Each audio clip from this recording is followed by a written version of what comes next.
জানেন যে বরগুনা জেলা আওয়ামী লীগের সাবেক সভাপতি অ্যাডভোকেট দীনবন্ধু সম্মুখে আমাদের বিএনপির অফিস ভাঙা এবং নাশকতামূলক এবং অন্তর্ঘাতমূলক কাজ করার কারণে তার নেতৃত্বে গত 17-3-23 তারিখ আমাদের বিএনপি অফিস ভাঙচুর করা হয়। আমাদের সাবেক রাষ্ট্রপতি জিয়াউর রহমান এবং সাবেক প্রধানমন্ত্রী তিনবারের তার ছবি সহ তার দুজনের ছবি এই সম্পূর্ণ নেতৃত্বে রাস্তায় ফালাইয়া আগুন ধরানো হয় এবং আমাদের অফিসের আসবাবপত্র সহ সমস্ত কিছু তারা ভাঙচুর করে। সেই মর্মে আমরা বিগত দিনে আইনে আশ্রয় নিতে পারি নাই। এই 5 আগস্টের প্রেক্ষাপটের পর আমরা আমাদের দলের পক্ষ থেকে আমাদের নঈমুল ইসলাম শিটু সে বাদী হয়ে মামলা করে তাকে সহ 158 জন এবং আরও অজ্ঞাতনামা আরও অনেক আসামি ছিল। এই মামলায় সে 1 নম্বর আসামি। সানবিট সব দিবে সামাল।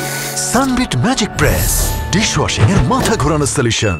আপনারা জানেন যে ইতিমধ্যে সে ঢাকার 2টা মামলায় খুন মামলা সে গ্রেপ্তার আছে ঢাকায় এবং তার বিরুদ্ধে দুর্নীতি মামলা তার বিরুদ্ধে রুজু হয়েছে এবং সেটা সে গ্রেপ্তার আছে।